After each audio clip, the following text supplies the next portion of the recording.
श्री राधे राधे। वाटिका वेणु 11वीं गोष्ठी द्वितीय भाग। इन गंभीर रहस्यों का उद्घाटन करते समय पूज्य बाबा की मुखाकृति बड़ी भावमय हो रही थी। स्वयं पूज्य श्री महाराज जी बड़े भावमय हो रहे थे। कुटिया का सारा वातावरण रसाद्र हो रहा था। पूज्य बाबा तो वर्णन करते ही चले जा रहे थे। महाभाव और रसराज एक विचित्र रहस्य हैं। महाभाव स्वरूपा श्री किशोरी में बड़ी व्यथा है कि हाय, मैं प्रियतम श्री कृष्ण को एक क्षण के लिए भी सुख नहीं दे सकी। यह व्यथा क्षण प्रति क्षण बढ़ती ही चली जाती है। यह व्यथा, यह क्रंदन, यह हाहाकार इतना अधिक वर्धित होता है कि मानो अपनी पराकाष्ठा पर पहुंच गया हो तथा विलय का बिंदु आ गया हो। वहाँ विलय तो होता नहीं, मृत्यु तो होती नहीं, पर भाव होता है कि विलय का चरम बिंदु आ गया है। ठीक यही स्थिति रसराज श्री कृष्ण की है। श्री कृष्ण के प्राणों में आत्यांतिक पीड़ा है कि मैं एक क्षण के लिए भी अपनी प्राणेश्वरी श्री राधा को सुख नहीं दे सका। यह पीड़ा तीव्र होते होते ऐसी सीमा का स्पर्श करने लगती है मानो विलय का चरम बिंदु आ गया हो। विलय तो होता ही नहीं और होगा भी नहीं।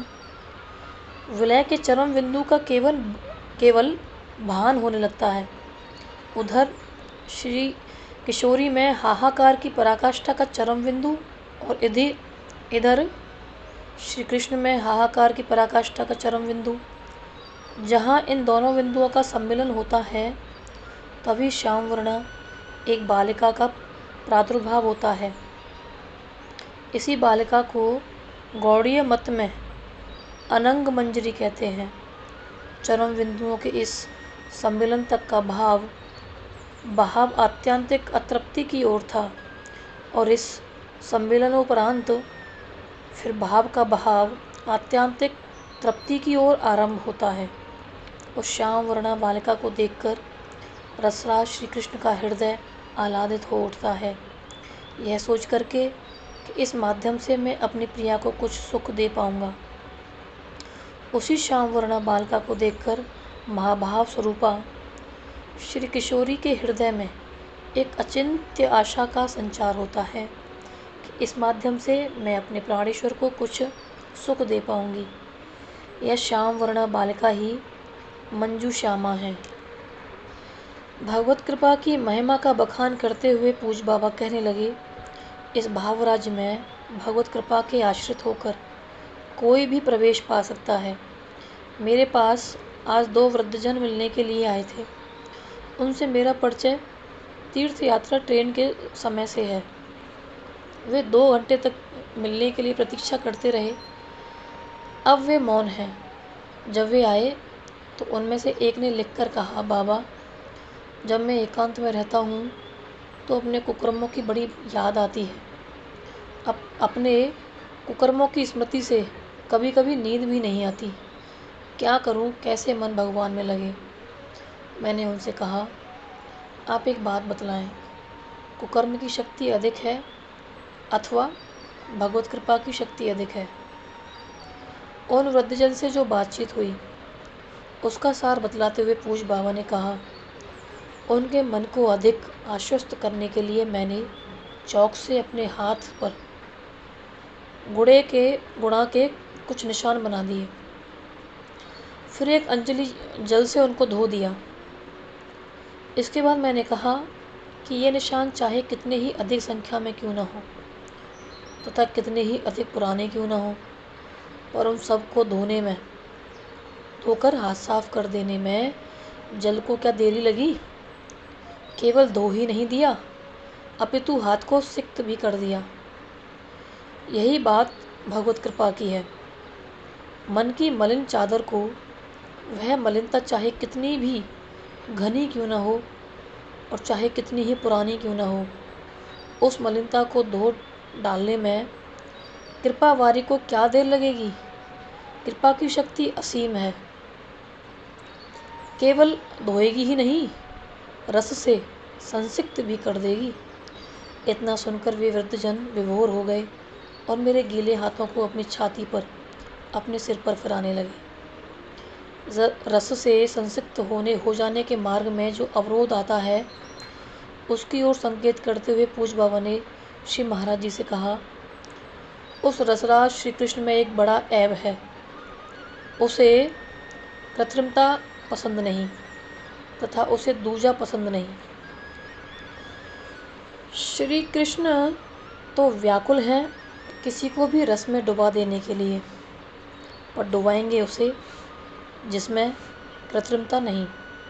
जिनमें कृत्रिमता है अथवा कृत्रिमता की कड़िका के प्रति किंचित भी आकर्षण है, अथवा जिनके जीवन में श्री प्रिया प्रियतम से अलग किसी अन्य वस्तु या व्यक्ति के लिए कुछ या अधिक स्थान है, वे इसमें डूब नहीं पाते। अन्यथा यह भाव सागर तो परम सुलभ सर्वगम्य है। कुछ रुककर फिर पूज्य बाबा ने कहा, किसी प्रकार तुम तट पर तो आ जाओ, एक न एक दिन उस सागर की लहरें तुमको बहा ले जाएंगी। तीर्थ यात्रा में हम लोग वेदारण्यम नामक स्थान पर गए थे। समुद्र तट पर यह एक नगर है। वहाँ के लोगों ने बताया कि 3-4 महीने पहले 3 भीषण लहरें आईं। पहले तो दिन भर पानी बरसता रहा, फिर एक ऐसी लहर आई जो रेलवे स्टेशन की छत से भी ऊपर थी। नगर के तथा आसपास के क्षेत्रों के लोगों को और पशुओं को बहा ले गई। दूसरी लहर आई जो पहले से भी ऊंची थी, उसने और भी विध्वंस किया। तीसरी लहर दूसरी लहर से भी ऊंची थी, बड़ी विशाल थी, उसने बड़े बड़े पेड़ों को भी उखाड़ दिया। छोटे मोटे पेड़ों की तो बात ही क्या, चारों ओर था विध्वंस ही विध्वंस, हर ओर था विनाश के तांडव का नृत्य। बहुत दिनों तक जल बना रहा, यातायात बंद रहा। इसको सुनकर मेरे मन में आया कि प्रकृति के राज्य में जब ऐसी लहर आ सकती है जो सब कुछ बहा ले जाए, तब एक दिन महाभाव सागर की कोई ऐसी विशाल लहर भी आएगी जो तट पर स्थित व्यक्ति को बहा ले जाएगी और उसे सागर में डुबा देगी।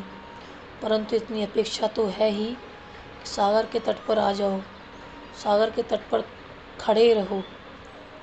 अपना उदाहरण देते हुए पूज्य बाबा कहने लगे, मैं तो पहले शिवोहम शिवोहम कहता था, इसका कट्टर अनुयायी था, पर परिवर्तन हुआ तो एक क्षण में सारा बदल गया।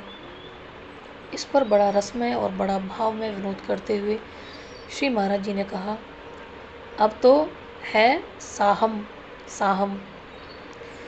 इस विनोद पर पूज्य बाबा रीझ गए, बह गए तथा कहने लगे, इसकी एक लीला मैंने बाई श्री सावित्री बाई फोगला जी को लिखवाई है, जिसमें श्री राधा एवं श्री कृष्ण की भावाभिव्यक्ति है। श्री राधा जी कहती हैं, श्री कृष्णोऽहम् सोऽहम्, तथा श्री कृष्ण कहते हैं, राधा हम साहम।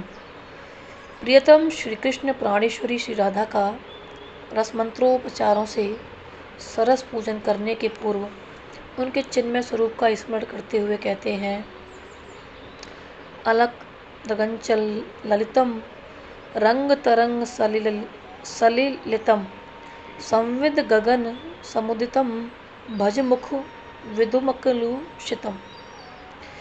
इसी प्रकार प्रियतमा श्री राधा प्राणवल्लभ श्री कृष्ण का रस मंत्रोपचार से सरस पूजन करने के पूर्व उनके चिन्मय स्वरूप का स्मरण करके कहती हैं, नील सरोरुहम वर्णम नियतु रमामति हरणम स्मर विरहो दधि तरणम मुखु मर्दुब रति शरणम। पारस्परिक रस पूजन का परिणाम यह होता है कि पारस्परिक स्वरूप परिवर्तन हो जाता है। और श्री राधा जी कहती हैं, श्री कृष्णोऽहम् श्री कृष्णोऽहम्, तथा श्री कृष्ण कहते हैं, राधा अहम् राधा अहम्। इस रस पूजन के रस मंत्रों की उपलब्धि मुझे किसी अचिंत्य एवं अलौकिक विधि से हुई है, जिसे अव्यक्त रहने देने में ही मंगल है। पूज्य बाबा ने अपना एक और प्रसंग सुनाया। एक बात बहुत पहले समय की है। मैं ऋषिकेश में श्री गंगा जी के तट पर बैठे हुए प्रवाह का दर्शन सुख ले रहा था। जल के प्रभाव से कल कल रव निःसृत होकर मुझे भाव में डुबा रहा था। यही भान हो रहा था कि कलिंद नंदिनी यमुना मंथर गति से कल कल करते हुए बह रही हैं। ये श्री गंगा जी नहीं हैं, ये तो श्री यमुना जी हैं। श्री गंगा जी ही श्री कालिंदी के स्वरूप में भावित होने लगी। उन दिनों मेरी स्थिति ऐसी थी कि कोई भी स्त्री मेरे सामने आए तो उसका स्थूल पांच भौतिक शरीर तिरोहित हो जाता और उसके स्थान पर मुझे गोपी के दर्शन होते थे। मैं अपनी मस्ती में श्री गंगा जी के तट पर बैठा था कि सीता मऊ के महाराज साहब के पुरोहित जी मेरे पास आए तथा करबद्ध होकर कहने लगे, मैं अपनी एक समस्या आपके सामने रखने आया हूँ। मैंने कहा, कहिए, क्या समस्या है? उन्होंने कहा, किसी स्त्री को देखकर मेरे मन में विकृति होती है। तब मैंने कहा, आपको तो विकृति होती है, पर मेरे मन में तो महाविकृति होती है। श्री पुरोहित जी के प्रसंग को बतलाते हुए पूज्य बाबा श्री महाराज जी से कहने लगे, मेरे मुख से महाविकृति शब्द को सुनकर वे अन्यथा प्रकार से सोचने लगे और उन्होंने 1 से कहा, 2 से कहा, अब 2 से 4 और 4 से 8 होते होते यह बात फैलने लगी। फिर मुझसे पूछा गया कि क्या मैंने ऐसा कहा है? तो मैंने कह दिया कि हाँ, मेरे द्वारा कहा गया है। महाभाव का पर्यायवाची शब्द महाविकृति है।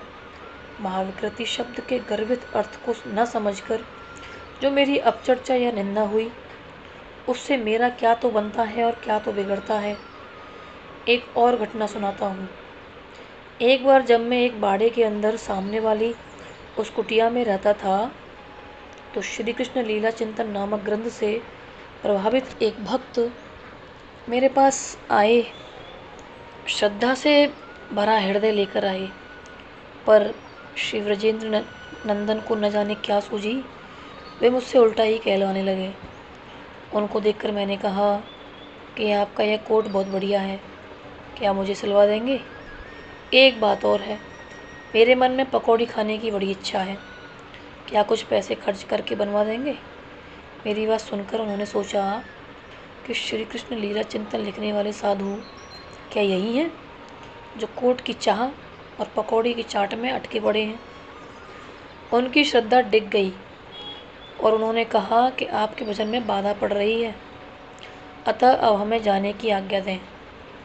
अब लोगों को क्या पता कि मेरे द्वारा प्रयुक्त शब्द किस ओर संकेत कर रहे हैं। महाविकृति शब्द में छिपा सत्य क्या है, कोट और पकौड़ी का अर्थ क्या है, या दूसरा क्या जाने। महाविकृति शब्द के विशेषार्थ की जानकारी के अभाव ने एक बार अन्यथा चिंतन करवा दिया। इसी प्रकार वेदांत शास्त्र के मर्म से अनभिज्ञता कभी कभी दुराग्रह का रूप ले लेती है। एक दुराग्रही वेदांती की चर्चा करते हुए पूज्य बाबा ने बताया, हम लोग रतनगढ़ में थे। एक बार एकांतिक वार्तालाप में मैंने एक श्लोक के आधार पर श्री व्रजेंद्र नंदन की रूप माधुरी का कुछ वर्णन श्री पोद्दार जी महाराज के सामने किया। श्री पोद्दार महाराज तो बह पड़े और बाद में अपने सार्वजनिक सत्संग में श्री नंद नंदन की स्वरूप माधुरी का वर्णन करने लगे। यह वर्णन, वह विवेचन कितना सुंदर था, क्या बताऊं। सुंदर श्री नारायण भी हैं, सुंदर श्री विष्णु भगवान भी हैं, पर श्री नंद नंदन की रूप माधुरी का आकर्षण कुछ और ही है। इसी दिन एक साधु श्री पोद्दार महाराज का प्रवचन सुनने के लिए आए थे। कुछ देर तक तो वे रूप माधुरी के वर्णन को सुनते रहे तथा सहते रहे, और जब असह्य हो गया तो चिढ़कर बोले, आप भी भाई जी क्या कायिक रूप का वर्णन करते हैं तथा व्यर्थ की चर्चा करके समय की हानि करते हैं। प्रवचन में तो वेदांत के सत्य का प्रतिपादन होना चाहिए। श्री पोद्दार जी महाराज ने कहा, सगुण सगुण साकार भगवान के रूप का ही वर्णन कर रहा हूँ, जिसमें भक्तगण को लाभ हो। उत्तर से असंतुष्ट विसाधु कुछ तमक कर बोले, जो असत्य है, जो माया राज्य की वस्तु है, उसकी चर्चा से क्या लाभ। श्री पोद्दार जी महाराज ने अत्यंत विनम्र शब्द में कहा, मैं तो अनपढ़ व्यक्ति हूँ, संस्कृत जानता नहीं, ग्रंथों को देखा नहीं, अतः मैं सत्य को क्या जानूं। अपने मन को शुद्ध करने के लिए चर्चा कर रहा हूँ। जय जय श्री राधे।